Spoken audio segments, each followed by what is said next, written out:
Stabbyronnie here again. Just wanted to show my AK in a little better light. I've opted to take out the 75 rounder, of course, because it's heavy as hell, for the Polymer Pro MAK 30 rounder. Really excellent magazine. The only thing I would tell you that if you do decide to buy a Pro MAK type magazine, the polymer style, don't file anything or whatever you're having a bunch of people tell you. Just put it in, take it out, put it in, take it out. Just keep doing mag changes until it's good and solid, and will release freely when the magazine releases is activated. Other than that, I wouldn't mess with it too much. I don't know if any of you noticed, but it did have a barrel mounted Picatinny rail mount. Excuse me. Since I got the MAK handguards, there's really no sense in having that, so I went in and took it off to save weight. It is an AK. It's a little heavier than say an AR. These handguards by MAK are really exceptional. As you can see, they look wonderful. They're polymer. They're really light, significantly lighter than your wood. Believe it or not, all you got to do is get them to find out. Have a Tapco saw grip, pistol grip, really comfortable. I'd like it to be rubberized, but hey, you know, it will work. It's one of the better pistol grips out there. I've already shown you the Tapco T6 6-position adjustable stock. Has the rail adapter on it. A lot of people say these scope mounts are not solid. Well, look, that's solid. What you're hearing is the stock. I think it's as solid gets. It does hold. It will help you retain zero as long as you remember which slot you put your optic on. What makes it so solid is these two set screws on the back of the dust cover or receiver cover. Excellent option. I like it. It helps it cool a little better than your average AK handguard, because as you can see, it does have these little ribs. But the way I have this thing set up is I have a Surefire G3 flashlight in here, just a stock one, and a Command Arms 5-position flashlight mount. So you can pretty much put the flashlight wherever you want in 5 positions. I'm not going to mess with that because it's going to be kind of hard to do that and look through the viewfinder. But the way I have it set up is when I'm holding this with my left hand, I can activate this with my left thumb. I can strobe it, you know, so I can move and people can't get a fix on my position. And also, I have the green laser sight activated on the pressure switch.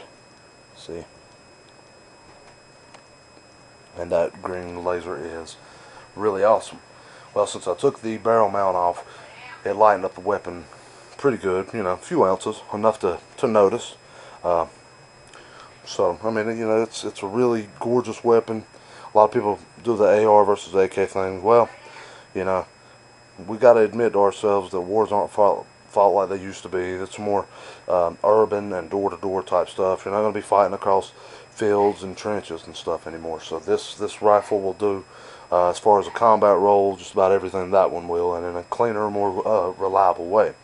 I'm not going to go into the gas impingement versus gas piston argument. Do some research and you'll know. It's really in good shape. I got it from a buddy of mine used. It was probably set in his gun safe for years and years, because he said he had it for years. And he tried to sell me a Polytech. I kind of wanted the Norinco because I know a buddy that had one. But hey man, they're awesome weapons. You know, with the current situation with Obama, you might want to hurry up and get your weapons that will be banned, and I mean will be banned. I hate to hear it. You know, these are not the type of weapons that law-abiding citizens go out and kill people with, because you basically spend too much money on them. You just do. You know, and every weapon I have is in my name. I just can't see, you know, going out, throwing my life away, throwing money away. I mean, it's just ridiculous. These are not the weapons that should be banned. If you're going to ban weapons, you might as well ban high points and, you know, Raven and Davis 380s. I mean, that's what does most of the killing. Most people with common sense use these types of weapons for A, collection like myself, and B, home defense. I mean, they're awesome. They're excellent.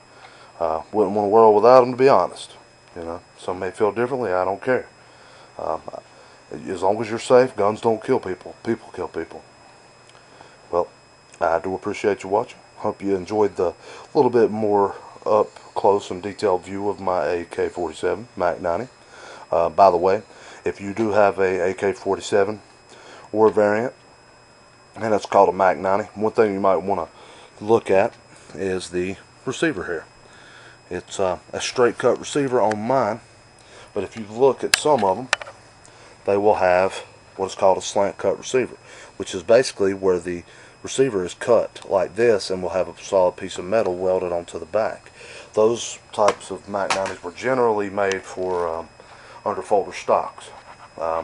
If you take a fixed thumb hole stock off of one of those, it's going to be a little harder to find a stock, especially something like this. You can go to ironwood.com and find some decent wood furniture to put on them. But other than that, I don't know exactly what your options are.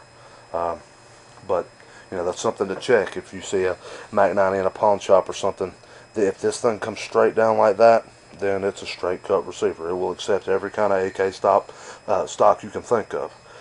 One thing to note on the MAK 90, it is a Norinco, so it's Chinese made, and the Chinese MAK 90s have a thicker barrel. Kind of akin to a bull barrel on ARs. And another thing, it's a 1.5 millimeter stamped receiver as opposed to a 1 millimeter. Gives it a little more rigidity and possibly a little more accuracy. At least that's what they claim.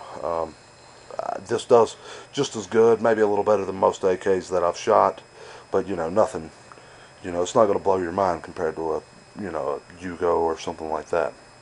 Well, I do appreciate